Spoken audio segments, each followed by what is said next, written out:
नमस्ते बच्चों, क्या हाल चाल है? कैसे आप सब लोग? बच्चों, ऑलमोस्ट दिन खत्म होने को आ गया और आपकी प्रिपरेशन हो चुकी होगी बहुत अच्छे से। मैंने सी सेक्शन तक प्रोवाइड कर लिया है मटेरियल आपको। अभी मैं section D that is 4 mark के करवाने जा रही हूँ। जो भी इंपॉर्टेंट क्वेश्चंस मैं उसमें अभी आपको यहाँ पे इंक्लूड कर रही हूँ। सॉरी, थोड़ा टाइम का इशू हो गया। क्लासेस होते हैं, ऑफलाइन बच्चे होते हैं तो उनके भी एग्जाम्स ही हैं आप लोगों की तरह। तो इसके लिए थोड़ा सा टाइम का मिसमैनेजमेंट हो गया। आई एम एक्सट्रीमली सॉरी, आप वेट कर रहे थे वीडियो का। अभी कोई टाइम नहीं वेस्ट करते, सीधा हम लोग लास्ट सेक्शन की तरफ चलते हैं। तो आइए देखते हैं कि क्या है इस क्वेश्चन के अंदर। कहा गया है कि introduce chemistry as an experimental science in Asian India. ठीक, केमिस्ट्री को हम एक्सपेरिमेंटल साइंस कहते थे पहले के टाइम में। कैसे? क्योंकि ये आपको हेल्प कर रहा था, क्योंकि उस टाइम पे इतनी ज़्यादा स्टडी हुई नहीं थी ना। तो मिनरल्स थे, ठीक है, सीड्स एग्रीकल्चर के लिए, मेटल्स थे, उनके बारे में स्टडी करना, उनकी प्रॉपर्टीज के बारे में स्टडी का क्यूरोसिटी थी। ठीक है, उस टाइम पे कि क्या है, क्यों है, किसका किस में यूज आएगा, कैसे करना है, ईच एंड एवरीथिंग। तो that's what is called experimental. ठीक है, हर कोई उनके साथ एक्सपेरिमेंट करके नई नई चीजें जो थे वो फॉर्म कर रहे थे। आचार्य नागार्जुन जो बेसिकली बुद्धिस्ट कम्युनिटी मतलब बुद्धिस्ट थे, and he learn from the Nalanda university. और ये कहा जाता है कि basically he was the pioneer of the chemistry. Chemistry की नींव रखने वाले इंडिया में यही थे। और उन्होंने बताया that people should use allopathic medicine. ठीक है, तो अभी केमिस्ट्री मतलब केमिकल्स, केमिकल मतलब एलोपैथी। ठीक है, उन्होंने कहा कि एलोपैथी मेडिसिन भी लोगों को यूज करनी चाहिए अलोंग विद द हर्बल। मतलब ये आयुर्वेदिक के साथ एलोपैथी भी यूज करनी चाहिए। धीरे धीरे चीजें बदल रही हैं, तो उसके लिए बॉडी को चीज़ों की नीड आ जाएगी, तो सब कुछ हर्बल से पॉसिबल नहीं होगा। उनका ये मानना था that it is believe that कि आचार्य नागार्जुन जो है वो पहले ऐसे थे जिन्होंने मर्क्यूरी ऐश यूज़ किया था एज ए मेडिसिन। मर्क्यूरी को जलाकर उसका जो ऐश निकलता है उसको मेडिसिन के तौर पे यूज़ किया था। उन्होंने किताबें लिखी, रस रत्नाकर मतलब कि जूस, और आरोग्य मंजरी। और अभी भी जो डॉक्टर्स है ना, उनको ये जो स्टडी करते हैं मेडिकल, उनको ये बुक प्रिफर करने के लिए बोला जाता है। यहाँ का कुछ कुछ हिस्सा उनकी बुक्स में आता ही है। इन हिज बुक रस रत्नाकर उन्होंने बताया कि कौन कौन से जूसेस बॉडी के लिए बहुत अच्छे हैं, जैसे कि आंवला आ गया। ठीक है, ऐसे करके जो जूसेस होते हैं, कौन से जूसेस जो है पॉइजनस होते हैं। तो 10 टाइप के पॉइजन जूसेस उन्होंने बताए थे। Then Nagarjuna was the head of the Nalanda university, और उन्होंने ही स्कूल ऑफ केमिस्ट्री और फर्नेस की स्टडी की थी। फर्नेस मतलब कि भट्ठी में किस तरीके से मेटल्स को रिफाइन करते हैं, मेटलर्जी, वो पूरा इन्होंने स्टडी किया था। ठीक है, next question. Describe the progress made by the ancient India in the astronomy और एस्ट्रोलॉजी में क्या क्या काम हुआ था इंडिया में, वो बताना है हम लोगों को। तो पहले बात करते हैं हम लोग एस्ट्रोलॉजी, सॉरी एस्ट्रोनॉमी। बहुत सारे काम ग्रंथ जो है वो एस्ट्रोनॉमी के रिलेटेड लिखे गए हैं। Asian universities of India did systematic and deep study of astronomy. ठीक है, काफ़ी डीप स्टडी की गई है हमारे एस्ट्रोनॉमी में, जिसमें हमने ये बताया कि प्लैनेट्स कैसे मूव करते हैं, उनका मूवमेंट, कॉन्स्टिलेशंस, मतलब कि सितारों का एक तरीके से मिलकर एक इमेज क्रिएट करना, उसको हम कॉन्स्टिलेशंस बोलते हैं। सबका डिस्टेंस, सब कितने स्पीड से ट्रैवल करते हैं, कितना समय लगता है पूरा कंप्लीट करने में रिवॉल्यूशन, बहुत सारी चीज़ें एस्ट्रोनॉमी में हमारे इंडिया में डीपली स्टडी की गई थी।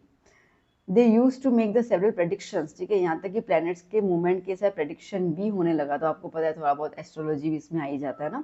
ठीक है, आर्यभट्टा जी ने काफ़ी कंट्रीब्यूट किया था एस्ट्रोनॉमी के अंदर। उन्होंने पहला सैटेलाइट इंडिया में जो पहला सैटेलाइट लॉन्च हुआ था वो आर्यभट्टा जी के नाम पर ही रखा गया था। उन्होंने ये डिक्लेयर किया था कि अर्थ जो है वो अपनी ही एक्सिस पे रोटेट करती है, और लूनार एक्लिप्स जो है वो और कुछ नहीं है। पहले तो क्या होता है ना, lunar eclipse, sorry solar eclipse की भैया, और चंद्र ग्रहण है, ग्रहण मतलब अपशगुन है। तो उन्होंने बोला था कुछ भी नहीं है। ठीक है, वो सिर्फ अर्थ का शेडो है जो हमें देखने को आता है। ठीक है, दैट्स इट। एस्ट्रोलॉजी के अंदर जो स्टडी हुई थी, अगेन वो भी डीप स्टडी। और एस्ट्रोलॉजी आपको पता ही है, हमारे इंडिया में तो बहुत सारे लोग कुंडली दिखाने जाते हैं, हाथ दिखाने जाते हैं ना, एस्ट्रोलॉजी तो होता ही है। तो अगेन उन प्लैनेट्स, उनका मूवमेंट, ये सब चीज़ें जो है वो हमारी लाइफ में किस तरीके से इफेक्ट करती है उसके बारे में था। ओके, बहुत सारे प्रेडिक्शंस किए जाते हैं। One of the greatest astrologer और एस्ट्रोनॉमर वहां मीर, उन्होंने तो लिटरली एस्ट्रोलॉजी को 3 सेक्शन में डिवाइड किया है, तंत्र, होरा और संहिता। उनकी किताब भी है बृहत संहिता, जिनमें उन्होंने डीपली अपने प्लैनेट्स के बारे में कैसे प्रेडिक्ट आप कर सकते हो उनके मूवमेंट के हिसाब से वो बताया हुआ है। The books give the information about the effects of planets on man's future. ठीक है। फिर animals, auspicious time of marriage कौन सा होना चाहिए, ठीक है, कब खुदाई करनी चाहिए, ये सब कुछ उन्होंने अपनी किताब में बताया हुआ है। Next question, describe the institutional reform in agriculture sector. ठीक है, एग्रीकल्चर सेक्टर में इंस्टीट्यूशनल मतलब इंस्टीट्यूट्स का क्या रोल है, क्या क्या एक्ट बनाए गए थे।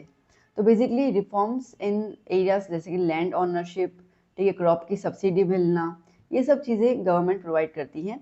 अब जैसे कि गवर्नमेंट ने जमींदारी सिस्टम जो है ना वो स्टॉप कर लिया ताकि फार्मर्स को कोई एक्सप्लॉइट ना करे। ठीक है, तो कोई कोई जमींदार नहीं है। जो भी था ना, उन्होंने क्या कर लिया था, लैंड टेनेंसी एक्ट बना दिया था। मतलब कि जो लैंड पे टिलिंग का काम करेगा वही उसकी, मतलब लैंड उसी के नाम पे है, तो किसान है तो किसान की ही जमीन, जमींदार अभी जैसा कुछ नहीं रहा था। ठीक है, तो this law gives the tillers to own the land on which they are tilling. फिर उसके बाद the disparity among the land owners जो था वो लैंड सीलिंग एक्ट से वो हटा दिया था, भाई लैंड ओनर है जमींदार अगेन। ठीक है, तो वो सब हटा दिया था। फिर किसानों को फाइनेंशियल हेल्प करने के लिए किसान क्रेडिट कार्ड जैसी चीज़ें जो है वो इनेक्ट की गई ताकि गवर्नमेंट जो है वो उनको सहकार दे पाए through the corporative banks and the nationalised banks. Under the prime minister crop insurance scheme, प्रधानमंत्री फसल बीमा योजना, farmers can get there crops insured. ठीक है, इंश्योर्ड मतलब क्या होता है कि अगर कल को समझो कि ड्रॉट आ जाता है, फ्लड आ जाता है और क्रॉप खराब हो जाते हैं, तो क्रॉप्स का इंश्योरेंस किया गया ताकि जैसे हम गाड़ी का करवाते हैं ना कि डैमेज हो जाता है तो हमें इंश्योरेंस पूरा पैसा भर के देता है, सेम। ठीक है, जिसका प्रीमियम भरना पड़ता है। गवर्नमेंट इस तरीके से फाइनेंशियल हेल्प जो है वो फार्मर्स को देती है।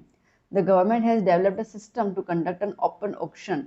ठीक है, ऑक्शन भी किया, मार्केट में है ना भाई, अपना अपना माल लेके आओ, क्रॉप्स लेके आओ, जो बोली लगेगी, जिसकी बोली ज़्यादा लगेगी आप उसको बेचना। तो लिटरली जैसे कोई भी बीच में ना, कोई भी सेल्स एग्जीक्यूटिव या बोलते हैं ना, क्या बोलते हैं, कमीशन एजेंट नहीं, क्योंकि पैसे खा लेता है ना, तो इसका मार्केट ऐसा बना है कि आप आओ, खरीदार बैठे हुए, आप अपना क्रॉप प्रोडक्शन, क्रॉप्स जो है आप उसको बेच कर अपना पैसा खुद हिसाब से आप कर सकते हो। अब इसके अंदर कुछ ऑर्गेनाइजेशंस काम करते हैं, नाम लर्न कर लेना। एक है यहाँ पर नाफेड, मतलब कि national agriculture cooperative marketing federation of India. फिर है Gujarat cooperative oil seeds growers federation, and third is a national dairy development programme. ठीक है, चलिए next question, state governments efforts to combat corruption. ठीक है, करप्शन को खत्म करने के लिए गवर्नमेंट क्या क्या एफर्ट करती है। सबसे पहले तो उन्होंने central anti corruption bureau establish किया था 1964 में, हमारे शाहीबाग में ही है गुजरात में। ठीक है, अहमदाबाद शाहीबाग में। तो वो इन्वेस्टिगेट करता है अगेंस्ट द गवर्नमेंट ऑफिशियल्स। ठीक है, जो भी करप्शन करते हैं तो उनके ऊपर चार्जेस आते हैं। फिर एंटी करप्शन एक्ट इनेक्ट किया गया था by the union parliament 1988। Again वो एक उनका ऑब्जेक्टिव था कि ट्रांसपेरेंसी बना के रखनी है पब्लिक लाइफ। ठीक है, ताकि कोई भी जो है वो मिसयूज हो रहा है उनको पता चले कि नहीं गलत हो रहा है, तो they can strictly take the action against on the government officials अगर ऐसा कुछ करते हैं तो। फिर चाहे वो मिनिस्टर हो, पॉलिटिशियन हो, कुछ भी हो। ठीक है, अगर क्या बोलते हैं, अगर ऑफेंस जो है पनिशेबल होगा तो वो पनिशमेंट भी दी जाएगी। यहाँ तक कि अगर कोई गवर्नमेंट है एम्प्लॉय है तो उनसे पूरा उनका एसेट्स जो है वो कॉन्फिस्केट किया जाता है, जब्त किया जाता है। फिर आता है right to information and citizens charter. ये एक्ट शुरू हुआ था 2005 में। Citizens charter stipulates the time limit to complete the work. ठीक है, तो ये था कि भाई इतने टाइम में ये काम खत्म हो जाना चाहिए। फिर राइट टू इन्फॉर्मेशन आया कि एक ट्रांसपेरेंसी बनी रहे सरकार और पब्लिक के बीच में कि भाई इतना ज़्यादा काम खत्म हुआ है, इससे तो पब्लिक को पता चलेगा हम जो पैसे दे रहे हैं वॉट एवर, तो हमें उसका इन्फॉर्मेशन मिलना चाहिए। ब्लैक मनी एक्ट आया था 2005 में, अगेन क्रिमिनल ऑफेंस माना जाता है। एंड सेंट्रल विजिलेंस कमीशन और गुजरात विजिलेंस कमीशन आए थे, जो उन्होंने एक डिपार्टमेंट बनाया था again for the corruption and the miss use of the powers जो गवर्नमेंट ऑफिशियल्स करते हैं। करप्शन लेते ही बड़े बड़े लोग हैं ना, सीधी सी बात है।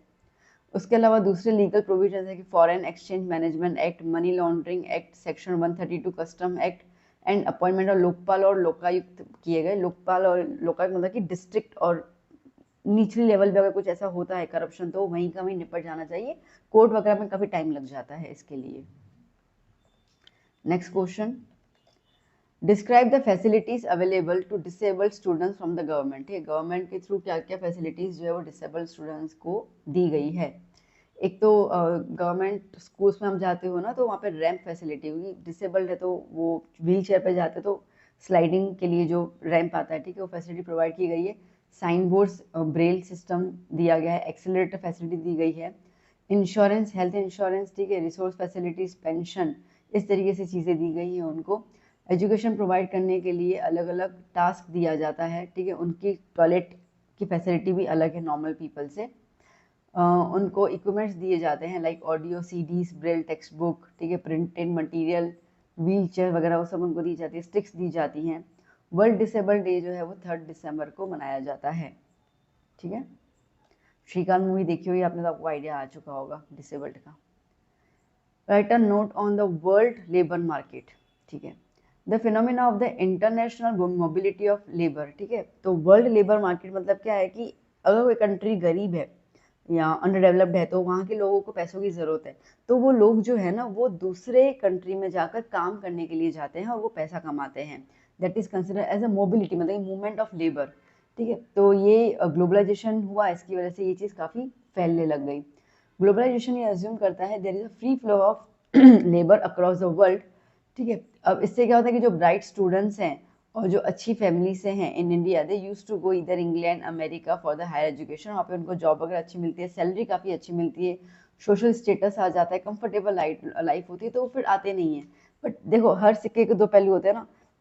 जो गरीब है अगर वो जा रहे तो वो अच्छा है, ठीक है, कि उनको पैसे मिल रहे हैं, एजुकेशन नहीं है तो वो वहाँ पे जो यहाँ पे काम करेंगे उसके उनको 100 रुपये मिलेंगे, तो वहाँ पे उनको उसके लिए 300-500 रुपये मिलेंगे, तो वो बेनिफिट हो जाता है।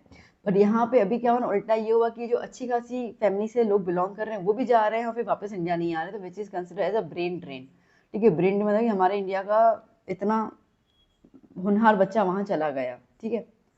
A much large number of people enrol themselves in the world market. वो कैसे भी बस वो यहाँ से जाते हैं ना भाई, कोई भी जॉब हो, यहाँ से हम निकले इंडिया से, वहाँ पे फिर वो कुछ ना कुछ अपना रास्ता ढूंढ ढूंढ के एक अच्छी अच्छी जॉब कर लेते हैं।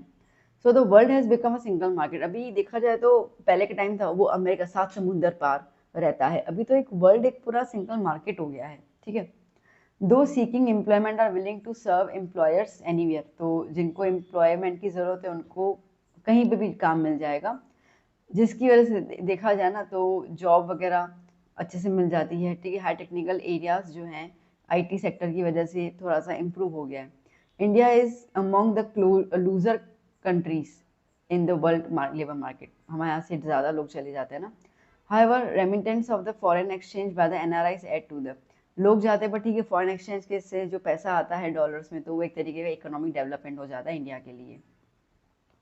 Next, explain the schemes and the programmes. अब मैंने उसकी डिटेल नहीं लिखी, सीधा मैंने एक्सप्लेन ही किया है, ठीक है। आपको अलग से 2 या 3 आ सकते हैं।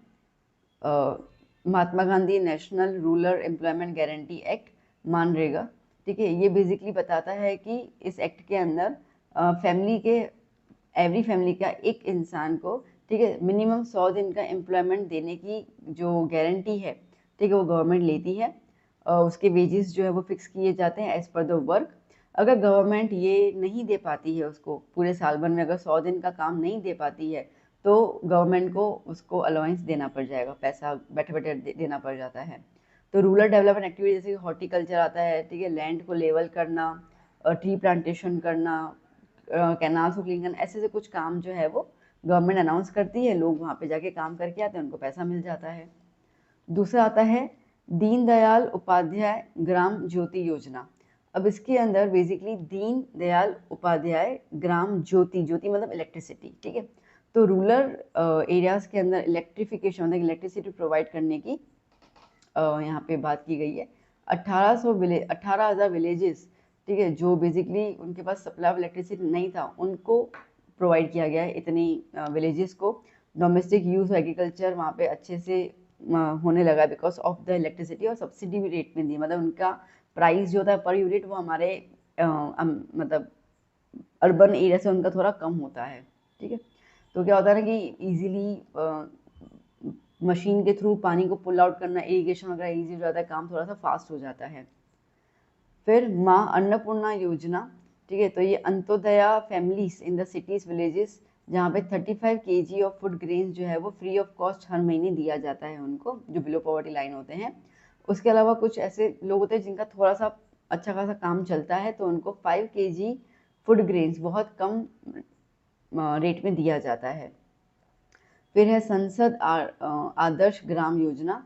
यहाँ पे यह है कि एवरी मेंबर ऑफ पार्लियामेंट, ठीक है, पार्लियामेंट के हर मेंबर को 10 करोड़ रुपए दिए जाते हैं फॉर द डेवलपमेंट, और उनको कुछ विलेजेस को अडॉप्ट करना होता है, ठीक है, एक दो विलेज को अडॉप्ट करके वहाँ पे उनको विकास करना होता है। जैसे कि एजुकेशन आ गया, हेल्थ सर्विसेज आ गया, एम्प्लॉयमेंट अपॉर्चुनिटीज़ वहाँ पे कैसे आप डेवलप कर सकते हो ये आपको देखना है, तो आपको अडॉप्ट करने पड़ते हैं कुछ गाँव, ठीक है।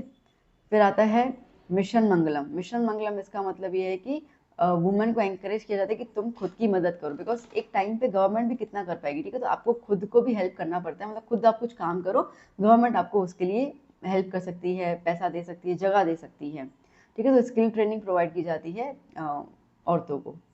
फिर आता है ज्योति ग्रामोदय विकास योजना। ये एक स्टार्टअप ऑफ इंडिया स्कीम है, जहाँ पर जो अनएम्प्लॉयड लोग हैं रूरल एरियाज में, उनको बोला जाता है कि if you have any good idea, government के पास आओ, अपना बिजनेस बताओ कि मुझे ये बिजनेस करना है, ये मेरा आइडिया है।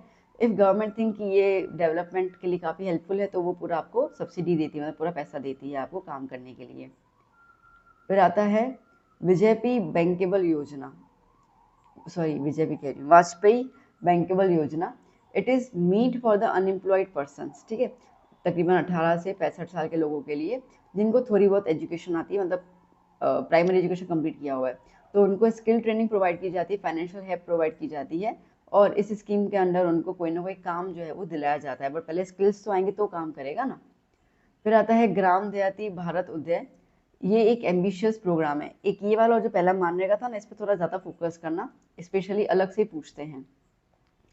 Ambitious programme of the present government attending the economic development of India, ठीक है। तो ये बेसिकली स्टेप्स प्रोवाइड किए जाते हैं to propose to prevent the loss of farmers, ठीक है। फार्मर्स क्या कर रहे हैं, अपना लैंड वैंड चोरी नहीं करनी, खेती बाड़ी नहीं करनी, तो उनको ये कि नहीं आप खेती बाड़ी करो, अगर ग्रामीण मतलब कि अगर रूरल डेवलप होगा तो इंडिया ऑटोमेटिक डेवलप होगा, ठीक है। तो रूरल मतलब विलेज का बहुत ज़्यादा इंपॉर्टेंस है। सो लैंड की पूरी सर्वे की जाती है, ठीक है, कहाँ कहाँ फाइनेंस की ज़रूरत है वो देखा जाता है, किस एग्रीकल्चर में कितना कंप्यूटराइजेशन करना है वो देखते हैं, सॉइल को टेस्ट किया जाता है लेबोरेटरीज के अंदर, और फिर फार्मर्स को बताया जाता है कि तुम्हारी सॉइल में ये चीज़ें हैं, इसमें इतना पानी डालो, ये क्रॉप को ग्रो करो, तो फार्मर को एजुकेट किया जाता है ताकि कोई भी क्रॉप फेलियर ना हो, ठीक है। Next, explain the green revolution in India और उसके achievement. The extra ordinary increase in agriculture production because of कि हम लोगों ने क्या किया, सीड्स को इम्प्रूव किया है, ठीक है, फर्टिलाइजर्स को कैसे यूज़ करना है, फार्मर्स को चीज़ें सिखाई है, इलेक्ट्रिसिटी की मदद से चीज़ें थोड़ी सी फास्ट हो गई, टाइम सेविंग हो गया है, तो इन सबको अपन ग्रीन रिवॉल्यूशन ही कहते हैं। इंडिया में ये 1960 के आसपास शुरू हुआ था। पहले ग्रीन रिवॉल्यूशन के पहले इंडिया के अंदर ना शॉर्टेज थी, फूड ग्रेन्स अच्छे नहीं थे। हमारा देश भले एग्रीकल्चर कंट्री था, ठीक है, खेरूतों का देश था, बट फिर भी इम्पोर्ट हमें करने पड़ते थे बाहर से। तो ग्रीन रिवॉल्यूशन के बाद पूरा ये चेंज हो गया, और हमारे पास अभी इतना अच्छा खासा प्रोडक्शन आ गया कि अभी हम एक्सपोर्ट करते हैं rather than import. To do so, ठीक है, फार्मर्स को एनकरेज किया गया कि आप केमिकल फर्टिलाइजर्स यूज़ करो, इंसेक्टिसाइड्स भी यूज़ करो, मात्रा बता दी गई कि इतने अमाउंट में करोगे तो कोई डैमेज कॉज नहीं होगा। This save the crop from getting the destroyed. Green revolution की वजह से वीट का प्रोडक्शन और राइस का प्रोडक्शन इंक्रीज हो गया, and we become the self sufficient, ठीक है। The self sufficient food grains is a landmark of historic achievement. ये हमारे लिए एक अचीवमेंट था कि एक वो देश जो भूखा मर रहा है, और अभी वो देश जो लोगों को शायद बाहर अपना खाना पहुंचा रहा है। So there was a time, ठीक है, जहाँ पे फेमाइन जो था वो रेगुलर प्रॉब्लम हुआ करता था इंडिया में, बट ग्रीन रिवॉल्यूशन ने उसको ख़त्म कर दिया। दो मेजर रीजंस हम यहाँ पे बोल सकते हैं, एक तो हमने इरिगेशन फैसिलिटी पे फोकस किया, दूसरा बफरिंग स्टॉक, मतलब कि काफ़ी अमाउंट हम लोगों ने सिक्योर करने की कोशिश, भाई स्टोरेज करने का काम किया कि अगर कोई साल नहीं भी हो पाता तो हमारे पास वो साल चलाने के लिए इतना कंटेंट होना चाहिए कि लोगों को हम खिला पाएँ, ठीक है। Next, development achieve in chemistry. Okay, ये बेसिकली पहले जैसा ही आंसर है, हाँ ये पूरा वही है, रिपीटेशन हो गया इस क्वेश्चन को, ठीक है। वो जो एक्सपेरिमेंटल वाला साइंस है नहीं, सेम वही आंसर है। नागार्जुन की कंट्रीब्यूशन की बात की जाती है तो फिर भी आपको यही आंसर लिखना है, ठीक है, तो मैं इसको रिपीट नहीं कर रही। Next, difference between the kharif, rabi and the zaid crops, ठीक है। तो खरीफ क्रॉप मानसून को कहते हैं हम लोग, मतलब मानसून क्रॉप को जो सीजन रेनी सीजन में ग्रो किया जाता है, राबी विंटर, ठीक है, और जैद समर में। यहाँ पे जून जुलाई के आसपास ग्रो करते हैं और नवंबर अक्टूबर नवंबर के आसपास हार्वेस्ट किया जाता है। ये अक्टूबर नवंबर में ग्रो किया जाता है और मार्च अप्रैल में हार्वेस्ट किया जाता है। अभी होली आएगी ना, तो तभी हम ये हार्वेस्टिंग का फेस्टिवल मनाते हैं हम लोग, और इसको मार्च में ग्रो करते हैं और जून तक उसको हार्वेस्ट कर लेते हैं जैद में। इसमें पैडी, मेज, जुआर, मिलेट, तिल ये सब आ जाएंगे। इसमें वीट, बर्ली, मस्टर्ड, इसमें वाटरमेलन, मस्कमेलन, ये सारे वाटरी फ्रूट्स जैसे हम बात करते हैं, ठीक है। Next, describe the contribution of agriculture in the economy. Economy में एग्रीकल्चर का क्या कंट्रीब्यूशन है। देखो अभी है ना, बहुत सारे सेक्टर्स जो हैं, जैसे इंडस्ट्री है, सर्विस सेक्टर काफ़ी प्रोग्रेस कर रहा है, नो डाउट, बट इन सब का अगर देखो तो नीड्स एग्रीकल्चर ही है ना। इंडस्ट्री के लिए रॉ मटेरियल चाहिए एग्रीकल्चर से। सर्विस सेक्टर का मतलब है कि चलो एक बार बैंकिंग को हम अलग मान लेते हैं, कम्युनिकेशन ट्रांसपोर्टेशन को तो अलग माना है, फिर भी सर्विस प्रोवाइड करने के लिए आपको उन सब का तो ज़रूरत है ही। आज आपने कहीं पे क्रॉप्स ग्रो किए हैं तो वो वहाँ से इंडस्ट्री में बेचने के लिए यू नीड ट्रांसपोर्टेशन, ठीक है। सो agriculture provides employment about 50% of the Indian population. तो देखा जाए तो टोटल 17% जितना जीडीपी जो है वो हमारा एग्रीकल्चर से ही बनता है। और एग्रीकल्चर इंडिया में सेकंड, मतलब इंडिया सेकंड रैंक में है पूरे वर्ल्ड में in the agriculture. Paddy, wheat, oil seeds, jute, ये सब जो है वो इंडिया के मेजर प्रोडक्ट्स में आते हैं। एग्रीकल्चर रॉ मटेरियल प्रोवाइड करता है टू द इंडस्ट्रीज, जैसे मैंने कहा आपको अभी, ठीक है। इसके लिए देखा जाए तो we are not able to contribute consistently in the world agriculture market, क्योंकि हमारे यहाँ पे रेन का थोड़ा सा प्रॉब्लम है ना, और फैसिलिटीज अच्छी नहीं है। एग्रीकल्चर फूड सिक्योरिटी भी लेके आता है। तो before we use to import the food grains, ठीक है, जैसे अभी हमने बोला कि ग्रीन रिवोल्यूशन के बाद हम जो है वो सेल्फ सफिशिएंट हो गए थे। Next, explain the schemes and programs undertaken by the government to reduce the unemployment। देखो ये मानरेगा तो मैंने बताया ये, ठीक है, ये वाला तो लिखना ही है। फिर आता है मिशन मंगलम, वो भी हमने देखा कि सेल्फ हेल्प ग्रुप आएगा। ज्योति ग्रामोदय विकास योजना, स्टार्टअप वाला आ गया। एंड डेयरी डेवलपमेंट, ठीक है, ऊपर वाला इसके अंदर आ जाएगा चारों points. Next, highlight the provisions made under the RTE act 2009। तो आरटी दैट मीन्स की राइट टू एजुकेशन एक्ट के अंदर ये बताया गया कि हर बच्चे को, ठीक है, 6 से 14 साल के अंदर फ्री एजुकेशन दी जाएगी और स्कूल में एडमिशन कंपलसरी है, कोई भी स्कूल मना नहीं कर सकता है, ठीक है। Children who do not have the birth certificates, ठीक है, तो स्कूल उसको एडमिशन देने से मना नहीं कर सकता है। अगर 14 साल से ज़्यादा है बच्चे की एज और उसने अगर अपना प्राइमरी एजुकेशन कंप्लीट नहीं किया है तो उसको education free of cost government देगी।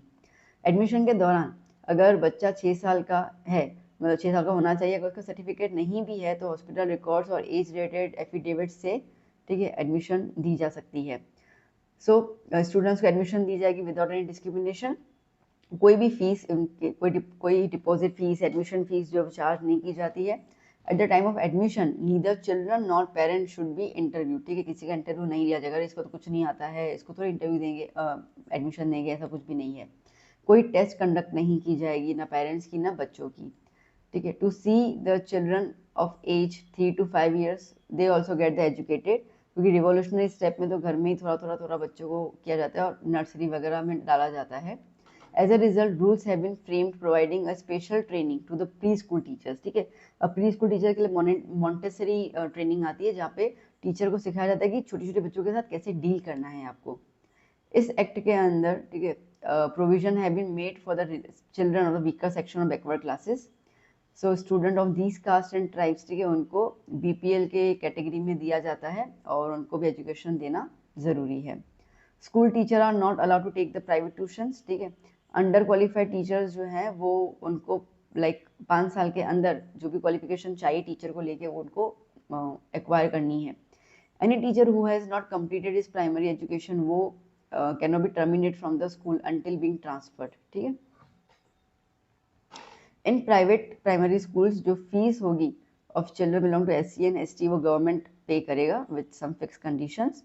For the compliance of the provisions of this law tribunal, ठीक है, जैसे स्टेट काउंसिल है, ये सब कुछ मैनेजमेंट देखा जाएगा by the government. Director of school में बी फाइंड अगर उसने ऐसा कुछ लॉ को फॉलो नहीं किया तो, ठीक है। Next, state the effects of unemployment. अब अनएम्प्लॉयमेंट एक सीरियस प्रॉब्लम है, बेरोजगारी, ठीक है। देखा जाए तो unemployment is a main root like cause root of poverty, no doubt. अगर एम्प्लॉयमेंट नहीं होगा तो इनकम नहीं होगा, इनकम नहीं होगा तो गरीबी आनी है, हार्डशिप्स तो रहेंगे ही रहेंगे। Employment leads to poverty and poverty leads to the low standard, ठीक है। खाना, पैसा ही नहीं होगा तो खाना क्या खाएंगे, तो माल न्यूट्रिशन, स्टार्वेशन, डेथ, ये सब देखने को मिलेगा। The failure to find the employment make educated and intelligent young people ना, वो जैसे मैंने कहा कि वो देशों के भी चले जाते हैं तो वो ब्रेन ड्रेन का भी लॉस तो होता ही है। इलिटरेट और सेमी लिटरेट अनएम्प्लॉयड यूथ जो है वो क्रिमिनल्स बन जाते हैं, क्योंकि आफ्टर ऑल खर्चा कैसे चला तो क्रिमिनल एंटी सोशल एक्टिविटीज में जुड़ जाते हैं। A new problem of suicide by the farmers, ठीक है, ये भी नए नए सामने आए कि फार्मर्स जो सुसाइड कर लेते हैं क्योंकि वो लोन रिपे नहीं कर पाते हैं।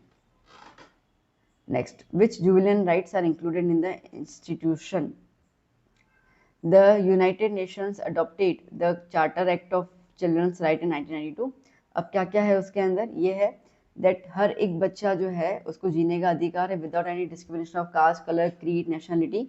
ये बच्चे का अधिकार है कि उसको अपब्रिंगिंग सही तरीके से दी जानी चाहिए बाय द पेरेंट्स, ठीक है।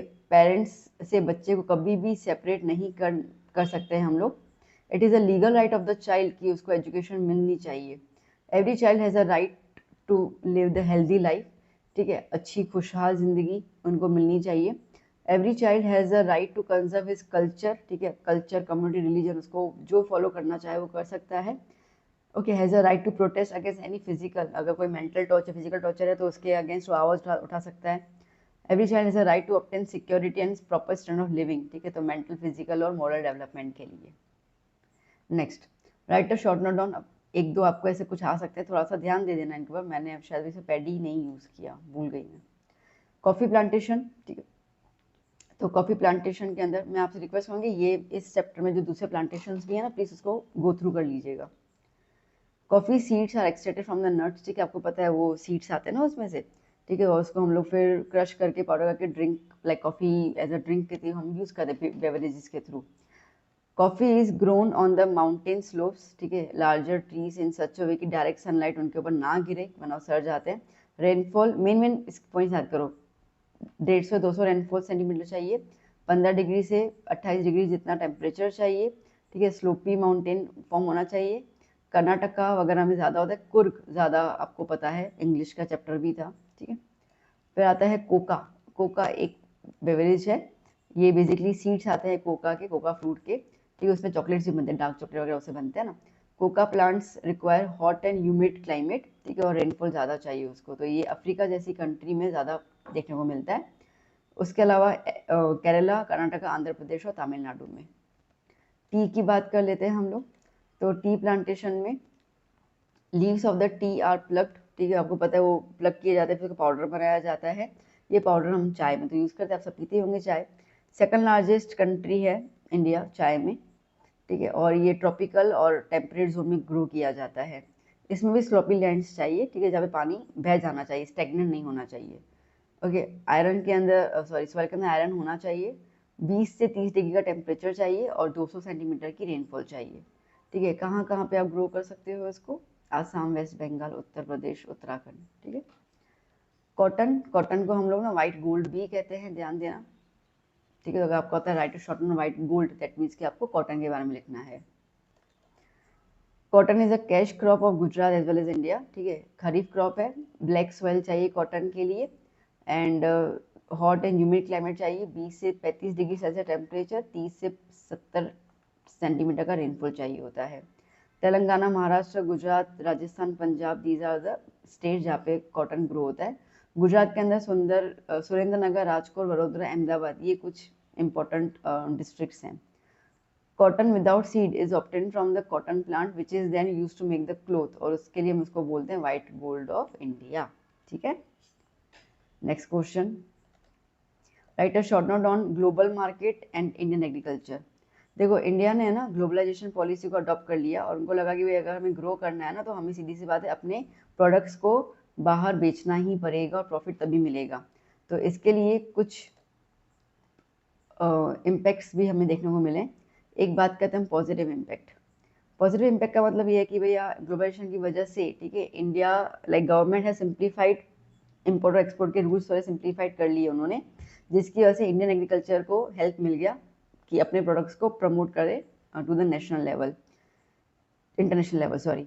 Owing to the government policies, ठीक है, नाउ हम लोग ना कॉटन को, चिल्लीज को, तिल को एक्सपोर्ट कर सकते हैं चाइना में और बहुत सारे कंट्रीज में। सिमिलरली फ्रूट्स वगैरह बाकी सारे वर्ल्ड के इंडिया मार्केट में भी लॉन्च कर सकते हैं। ड्रैगन फ्रूट, ये देखा ना, कीवी वगैरह सब बाहर से आया हुआ है। ओके, सीड्स अच्छे अच्छे खासे सीड्स हम जो है वो बाहर से लेकर यहाँ पे ग्रो कर सकते हैं, जिससे हमारे यहाँ पे जो प्रोडक्शन है वो अच्छा हो जाए। नेगेटिव इम्पैक्ट की बात कर लेते हैं हम लोग।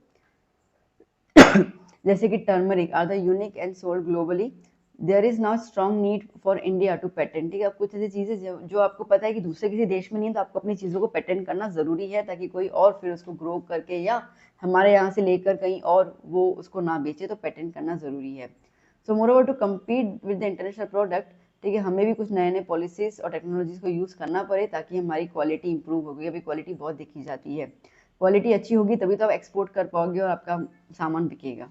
ठीक है, नेक्स्ट वास्तुशास्त्र। अब वास्तुशास्त्र मीन्स की साइंस ऑफ आर्किटेक्ट। ठीक है, घर कैसा होना चाहिए, कहाँ पे मंदिर है, कहाँ पे क्या है, उसके बारे में है। इंडिया का नॉलेज वास्तुशास्त्र में काफ़ी ज़्यादा डीप है। ब्रह्मा, नारद, बृहस्पति, भृगु, वशिष्ठ, विश्वकर्मा, ओके, इन्होंने बहुत कंट्रीब्यूशन दिया in the field of Vastushastra. On the basis of principle Vastushastra, ठीक है, उन्होंने कैसे घर बनाना है, टेम्पल कहाँ बनाना है, तबेला कहाँ है, स्टोरेज हाउस किस डायरेक्शन होना चाहिए, ईच एंड एवरीथिंग। वहा मिहिर ने तो वास्तुशास्त्र के बारे में डिस्कस भी किया इन द बृहद संहिता। 15th सेंचुरी में, ठीक है, Rana Kumbha of Mewar made several improvement, उन्होंने काफ़ी इम्प्रूवमेंट किया था और थोड़ा सा रिवाइव किया था वास्तुशास्त्र को। उनके हिसाब से ये माना जाता है कि विश्वकर्मा जो है वो फर्स्ट आर्किटेक्ट ऑफ गॉड्स माने जाते हैं। ही डिवाइडेड वास्तुशास्त्र इन 8 सेक्शंस, ठीक है, 8 सेक्शंस में उसको डिवाइड किया गया है। In this sections he provided detail information regarding की selection of selection, location, shape कैसा होना चाहिए, स्ट्रक्चर, प्लानिंग, टेम्पल, ब्रह्म स्थान कहाँ पे होना चाहिए, सब कुछ। धीरे धीरे टाइम पास हुआ है, वास्तुशास्त्र की भी खैर बातें अलग अलग होती गई है। Earlier Vastu Shastra was explained as a religious perspective in the east, और अभी उन्होंने भी जो है ना ईस्टर्न वेस्टर्न कल्चर ने भी इसके बारे में काफ़ी ज़्यादा यूज़ करना स्टार्ट कर लिया है। Next, right about the progress made by the ancient India in mathematics. ठीक है, अब एशियन इंडिया की बात कर लेते हैं। तो मैथमेटिक्स में बहुत कंट्रीब्यूशन है इंडिया का। सबसे पहले discovery of zero, decimal system, algebra, theorem of Bodhgaya, geometry, arithmetic. Aryabhatta ji ने जीरो डिस्कवर किया था। ठीक है, एंड फिर दूसरे आए थे, जैसे उसके अलावा बहुत मैथमेटिशियंस थे, उन्होंने 53 तक नंबर्स कैसे जीरोस कहाँ प्लेस करना है आफ्टर वन, वो दिखाया था। 53 जीरोस, ठीक है, वन के पीछे। Archaeologist found that the measuring and weighing instruments, Harappa और मोहनजोदारो में उनको डेसिमल सिस्टम बताया गया था। मतलब उनको लग रहा था कि उस टाइम पे भी ये डेसिमल सिस्टम था। भास्कराचार्य, उन्होंने एक किताब लिखी थी लीलावती गणित, और इन 1150 उन्होंने बताया था कि प्लस सब्ट्रैक्शन क्या होता है। ठीक है, इक्वेशंस के टाइप्स कौन से होते हैं। बोधायन जी ने पाइथागोरस का एक वर्जन दिया था हम लोगों को। एक किताब है अपस्तंभा, उसमें तो बोला गया कि सुलभा सूत्रा, सॉरी, अपस्तंभा जी ने सुलभा सूत्रा लिखी। तो उन्होंने बोला जाता है कि उन्होंने पाइथागोरस के पैदा होने से पहले पाइथागोरस थ्योरम क्या होता है ना वो बता ही दिया था। ठीक है, फिर उसके अलावा अगर बात कर लेते हैं हम लोग, तो उन्होंने कुछ ना, like in this book he gave the method calculation dimension for the constructing altars needed for sacrifice. ठीक है, यज्ञ वेदिस, वैदिक यज्ञ, ये सब जो है वो उसके बारे में आ चुका था, कैसे करना है यज्ञ वगैरह। Aryabhata was known as the father of mathematics, उन्होंने आर्यभट्टम किताब भी लिखी हुई है। उनकी किताब में उन्होंने बताया कि पाई की वैल्यू क्या होती है, कांस्टेंट होती है। ठीक है, डायमीटर और सर्कमफ्रेंस का मल्टीपल ही जो होता है वो पाई होता है। He also gave the information of the Ashtanga method of multiplication, जिसको हम ना वैदिक मेथड बोलते हैं। आर्यभट्टा जी ने 10 गीति का आर्यभट्टम ऐसी कुछ किताब लिखी है। आर्य सिद्धांता किताब जो है वो एस्ट्रोनॉमी के बारे में बताते हैं, तो बहुत कुछ लिखा हुआ है। चलिए, next question and the last question. Explain the importance of science of medicine and surgery in Asian India. Asian Hindu cultures, herbal sciences enriched a huge collection. ठीक है, हमारे एंसेंट, हमारे जो एशियन लिटरेचर है उसमें बताया गया है रिगार्डिंग द मेडिसिन, और उनको बहुत अच्छी तरह क्लासीफाई भी किया गया है। ठीक है, सिम्टम्स को पहचान के वो डिजीज़ को डायग्नोज कर लेते थे पहले के लोग। तो इतना, अभी तो आप डॉक्टर के पास जाकर पूछेंगे आपको क्या बीमारी है, तो हमें बताना पड़ता है हमें ये बीमारी है। पहले तो आपकी शक्ल देखकर, आपके नस दबाकर देख लेते थे आपको क्या बीमारी है, आपको बताने की जरूरत भी नहीं पड़ती थी। Maharshi Charak, Maharshi Sushruta, Vagbhatta, these are the considered as the pioneers of surgery. Maharshi Chanak जी ने चाणक संहिता किताब लिखी है जिसमें उन्होंने 2000 मेडिकल हब्स के बारे में बात की है। महर्षि सुश्रुता उन्होंने किताब लिखी है सुश्रुता संहिता, जिसमें उन्होंने इंस्ट्रूमेंट्स सर्जरी में कैसे यूज़ करते हैं, इतने शार्प इंस्ट्रूमेंट्स कैसे कैसे आप यूज़ कर सकते हो, कैसे आप डायसेक्शन कर सकते हो, सब कुछ बताया हुआ है। वाघभट्टा जी ने वाघभट्टा संहिता बुक लिखी है और आज भी डॉक्टर्स को कहा जाता है कि वो बुक का रेफरेंस लिया करो। वाघभट्टा जी ने अष्टांग हृदय के बारे में लिखा है which is the book gives you the excellent diagnosis. Indian doctors जो हैं वो कितने भी स्किल्ड है, ठीक है, बट अभी भी उनको उस टाइम के अगर हम देखें तो सिर्फ पता नहीं कैसे एक बैंडेज था उनके पास बाउल शेप का, वो लगा देते तो ब्लड का सर्कुलेशन रुक जाता था, ठीक है। दे वर सो स्किलफुल कि उन्होंने उस टाइम पे किडनी, कैटरेक्ट, हर्निया, स्टोन के भी ऑपरेशन जो हैं वो किए हुए थे। They were expert enough to classify our bones, ठीक है, कैसे ज्वाइन करना है ब्रेक वाले बॉन्ड को, ये सब कुछ। प्लास्टिक सर्जरी जो थी वो, अच्छा आगे है, मुझे लगा 20 क्वेश्चंस मैंने दिए हैं, ओके ठीक है। प्लास्टिक सर्जरी नोज वगैरह, ईयर्स पे Asian doctors also use to demonstrate the surgeries to the students either on head or the wax. They also conducted the risky operation, ठीक है, डिलीवरी वगैरह भी उन्होंने किए हुए हैं, गायनोकोलॉजिस्ट भी उस टाइम पे थे। एनिमल्स को ट्रीट करने के लिए भी उनके पास काफ़ी सारे हब्स वगैरह थे, बहुत सारी किताबें उन्होंने उस टाइम पे भी लिखी हुई हैं रिगार्डिंग द वेटरनरी डॉक्टर्स के लिए, ठीक है। नेक्स्ट,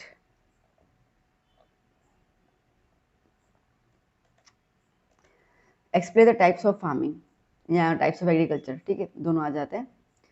तो एक आता है सबसिस्टेंस फार्मिंग, इसका मतलब ये है कि farming done on the small farmers, ठीक है, जो सिंपल बेसिक टूल्स यूज़ करते हैं ना। सब्सिस्टेंस फार्मिंग के अंदर क्या होता है ना, वो फर्टिलाइजर वगैरह अफोर्ड नहीं कर पाते, इतना पैसा नहीं कर पाते, तो जनरली ये जो फार्मर्स होते हैं ना, वो जो खेती करते हैं वो अपने घर के लिए करते हैं, ज़्यादा ऐसे कॉमर्शियल लेवल पे नहीं करते हैं।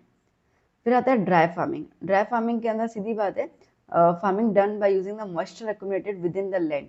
अब जहाँ पे पानी की कमी होती है, रेनफॉल कम आता है, तो वहाँ पे इरिगेशन फैसिलिटीज भी नहीं होती है, ठीक है, तो only one crop can be taken through one time, ठीक है। So people who practice dry farming, जैसे जुआर है, मिलेट है, जैसे राजस्थान वगैरह में है ना, ठीक है, वहाँ पे ये जुआ मिलेट ज़्यादा खाया भी जाता है और वो कम पानी में ग्रो भी हो जाता है। फिर आता है वेज फार्मिंग, जहाँ पे पानी की सुविधा है, okay, at least 2 crops can be taken, 2 crops हम ग्रो कर सकते हैं इसके अंदर, ठीक है। इन द केस अगर बारिश कम होती है तो सेकंड क्रॉप को हम लोग इरिगेशन के थ्रू ग्रो कर सकते हैं। Paddy, sugarcane, vegetables, wheat, ये सब ग्रो किया जाता है। शिफ्टिंग या जूम फार्मिंग, ठीक है, इसके अंदर first a piece of forest land is clear, पहले क्लियर करते हैं वहाँ पे, ठीक है, पूरा फॉरेस्ट क्लियर किया जाता है। फिर 2 से 3 साल तक क्रॉप्स को उगाया जाता है। अब ये जो वो होते हैं ना रेफ्यूजीज, ठीक है, जाते हैं तंबू बांधते हैं, रहते 3-4 साल के लिए, फिर जब पूरी ज़मीन बंजर हो जाती है, अभी कुछ ग्रो नहीं करेगी, वहाँ से उठ के चले जाएंगे, फिर कहीं और जाएंगे, कोई और नई ज़मीन देखते हैं, ठीक है। तो इस तरीके से ये इसको जूम फार्मिंग कहते हैं हम लोग। प्लांटेशन एग्रीकल्चर, अभी तो पता है प्लांटेशन इसका मतलब ये होता है कि ट्रीज वगैरह के लिए, ठीक है। A lot of capital, technological knowledge इसके लिए बहुत ज़्यादा चाहिए, जैसे रबर, टी, कैश क्रॉप्स होता है ना जो भी अपन ने देखे, ठीक है, इन सब के लिए आपको बहुत नॉलेज और आपको पता होना है कि कितना अमाउंट सब में डालना है, पानी का हो गया, सन का रेज आ गया, सब कुछ आ गया। And last one is the intensive farming. Intensive farming के अंदर बेसिकली कॉमर्शियल फार्मिंग होती है, जो आप ना तहे दिल से भाई मेरे को इतना कमाना ही है, तो आप ना वो बिल्कुल प्रॉपर टूल्स, इरिगेशन, सब कुछ प्रोफेशनली तरीके से करते हो ना, तो that is called the intensive farming. इसमें जैसे कॉटन है, टोबैको है, रबर है, ये सब ग्रो किए जाते हैं due to the intensive farming, ठीक है। पर हेक्टर प्रोडक्शन जो है वो ग्रो किया जाता है, ज़्यादा होता है, that is called the commercial farming. Next, explain types of unemployment. जैसे एक आता है सीजनल अनएम्प्लॉयमेंट, ठीक है, when a worker gets employment during the certain season only, ठीक है, जैसे कि फार्मर्स हैं तो बारिश होगी तो काम है, फिर थोड़े महीने फ्री हो जाते हैं ना, तो 3-4 महीने के लिए काम है, फिर होता ही नहीं है क्योंकि रेनफॉल इरेगुलर होता है, तो उसको सीजनल फार्मिंग कहते हैं, सीजनल एम्प्लॉयमेंट कहते हैं। फ्रिक्शनल अनएम्प्लॉयमेंट, फ्रिक्शनल अनएम्प्लॉयमेंट इसका मतलब ये है कि जैसे कि समझो नई टेक्नोलॉजी आती है, तो जिसको नहीं वो चलाने नहीं आ रहा टेक्नोलॉजी, तो वो उसको क्या बोलते हैं, फायर कर दिया जाएगा या वो काम नहीं कर सकते, that is called the frictional, मतलब जबरदस्ती देखा जाए तो वो अनएम्प्लॉयड हो गया, ठीक है। आते हुए अनएम्प्लॉयड क्योंकि अभी टेक्नोलॉजी चेंज हो रही है, उसने अगर खुद को अपग्रेड नहीं किया तो फिर वो काम नहीं कर पाएगा। फिर आता है स्ट्रक्चरल अनएम्प्लॉयमेंट। अब इंडियन सोसाइटी जो है ना बैकवर्ड और ऑर्थोडॉक्स है, तो उनको ऐसा है कि नहीं मतलब जो खानदानी बिजनेस है ना उसी को ही करना है, और कुछ आप नहीं कर सकते हो, ठीक है। फिर कुछ इलिटरेसी कस्टम्स वगैरह की वजह से, तो वो प्रॉब्लम आ जाती है। डिसगाइज्ड अनएम्प्लॉयमेंट का मतलब होता है बेटा कि जहाँ पर अगर 5 लोगों की ज़रूरत है और वहाँ पे अगर 7 लोग काम कर रहे हैं तो 2 लोग फालतू में काम कर रहे हैं। पैसा तो उतना ही मिलेगा जितना 5 करेंगे, तो वो 2 लोग अगर कहीं और जगह काम करेंगे तो शायद एक्स्ट्रा पैसा कमा के लेके आएंगे, ठीक है। तो उसको डिसगाइज बोलते हैं। लगे ऐसा कि सब लोग मिलके काम कर रहे हैं बट फालतू है, ठीक है, तो उसको डिसगाइज्ड अनएम्प्लॉयमेंट कहते हैं। इंडस्ट्रियल अनएम्प्लॉयमेंट, ठीक है, when a person remains unemployment for a certain period, जैसे इंडस्ट्री चेंज करनी है ना, उसके लिए भाई ये जॉब चेंज करनी है उसके लिए। तो लोग जो माइग्रेट करते हैं from rural to the urban areas, ठीक है, तो सीधी बात है उनको फुल टेक्नोलॉजी या स्किल्स तो आती नहीं है, तो कुछ टाइम के लिए वो अनएम्प्लॉयमेंट फेस करते हैं। लास्ट इज एजुकेटेड अनएम्प्लॉयमेंट, ठीक है, यहाँ पर a person who is educated but अभी भी वो अनएम्प्लॉयड है, ठीक है, रीज़न डेवलपमेंट नहीं है या नॉलेज अच्छा खासा नहीं, बुकिश नॉलेज है, स्किल नॉलेज नहीं है, एजुकेशन का डिफेक्ट हो सकता है, ठीक है, यहाँ तो उसका नहीं मुझे वाइट कॉलर जॉब ही चाहिए, ऐसे सूट बूट वाली जॉब चाहिए, तो ऐसे कुछ अनएम्प्लॉयमेंट आ जाते हैं, मैं और कोई काम नहीं करूँगा, like that. Next, if unemployment in India is to be reduced, then proper manpower planning can be the best solution, ठीक है। अब अगर हम लोग इंडिया के अंदर अनएम्प्लॉयमेंट कम करें ना, तो प्लानिंग अच्छे से कर सकते हैं हम लोग। तो गवर्नमेंट ने बहुत सारे एरिया स्टार्ट कर लिए, बहुत सारे एम्प्लॉयमेंट अपॉर्चुनिटीज़ जो है वो स्टार्ट कर लिए कंप्यूटर टेक्नोलॉजी के अंदर, information technology, pharmaceutical, catering, event businessman, ठीक है, होटल मैनेजमेंट, स्टॉक मार्केट, बहुत सारे तरीके अभी लॉन्च कर ली। भाई तुम किसी न किसी में तो माहिर हो सकते हो ना, बस जाओ और काम करो। यहाँ तक कि एजुकेशन के अंदर और यूनिवर्सिटीज़ में भी अलग अलग टाइप के कोर्सेज ला दिए हैं गवर्नमेंट ने। एजुकेशन के अंदर करिकुलम चेंज कर लिया है, ट्रेनिंग पे ज़्यादा फोकस कर रहे हैं। एजुकेशन के अंदर देखें तो diploma, certified course, crash courses भी लेके आए हैं, ठीक है। As a result revolution in the field of automobile, electronic, computer, genetic science, ये सब जो है वो नए कोर्सेज आ चुके हैं। Next, methods of different methods of farming या एग्रीकल्चर। एक आता है ऑर्गेनिक फार्मिंग, ठीक है, जहाँ पे आप किसी भी टाइप का केमिकल यूज़ नहीं करते हो। एक आता है सस्टेनेबल फार्मिंग, ठीक है, जहाँ पे आप ऐसे करते हो कि एनवायरनमेंट प्रोटेक्ट हो, ठीक है, ह्यूमन कम्युनिटीज़, एनिमल्स का भला चाहते हो, उसको सस्टेनेबल कहते हैं, हम ग्रो भी करें फार्मिंग भी और किसी का नुकसान भी ना हो, ठीक है। फिर बात करते हैं मिक्स्ड फार्मिंग, जिसके अंदर हम लोग ना कैटल, पोल्ट्री, सेरिकल्चर फार्मिंग के साथ साथ ये भी जब चीज़ें करते रहते हैं तो उसको हम कहते हैं मिक्स्ड फार्मिंग, ठीक है। Next, what do you mean by technical reforms in agriculture, ठीक है। टेक्निकल रिफॉर्म्स का मतलब क्या होता है, देखो द चेंजेस इन टेक्निकल, जैसे कि सीड्स का चूज करना, क्वालिटी सीड्स, फर्टिलाइजर्स यूज़ करना, ठीक है, इम्प्लीमेंटेशंस का यूज़ होना, लाइक टूल्स अलग अलग, उसको टेक्निकल बोलते हैं हम लोग। पहले फार्मर जो है ना बेचारे, मतलब वो लेदर का बकेट यूज़ करते थे, ठीक है, वाटर भी यूज़ करते थे, अब वो यूज़ करते हैं पंप्स वगैरह, ड्रिप इरीगेशन। आजकल के फार्मर जो है केमिकल फर्टिलाइजर यूज़ करते हैं, जैसे कि NPK, डायमोनिया फॉस्फेट, ठीक है, नाइट्रोजन, फॉस्फोरस, पोटेश। गवर्नमेंट भी और बहुत सारे NGOs जो हैं वो फार्मर्स को गाइड करती रहती है regarding the agriculture. They guide through the radio, television, newspaper, ठीक है, किसान चैनल आती है उनके अलग से, SMS, वेब पोर्टल्स, ठीक है, इन सब के थ्रू उनको जागरूक करती रहती है कि किस किस तरीके का आपको आगे एग्रीकल्चर को लेके जाना है। किसान कॉल सेंटर भी आ चुका है जहाँ पे किसानों की क्वेरीज का आंसर दिया जाता है। विलेज ग्राम सेवक गाइड फार्मर्स, ठीक है, about the new agriculture researches. Government has establish farmer training centre, her district में और क्वार्टर में है उनका। बहुत सारे एग्रीकल्चर फेयर्स, मेले वगैरह हेल्ड किए जाते हैं जहाँ पे उनको नई नई चीज़ों के बारे में आगाह किया जाता है। एग्रीकल्चर यूनिवर्सिटी सभी डेवलप कर दी गई हैं कॉलेजेस की, जहाँ पे अगर तुम किसान हो तो तुम वहाँ पे स्पेशली एजुकेशन लो और फिर खेतीबाड़ी करो। एग्रीकल्चर यूनिवर्सिटीज स्टेब्लिश की गई है दांतीवाड़ा, जूनागढ़, नवसारी। ये यूनिवर्सिटीज़ जो है वो रिसर्च वगैरह करती हैं। Indian council of agriculture research ICAR and department of agriculture research and education, ठीक है, ये सब जो है वो एग्रीकल्चर के लिए काम करते हैं, ठीक है बेटा। तो यहाँ पे section D complete. So all the best, अच्छे से स्टडी कीजिए एंड कल का पेपर आपका बहुत बहुत अच्छा आ जाए, यही मेरी दुआ है। बाय बाय, टेक केयर, अच्छे से स्टडी करना, bye bye, God bless you.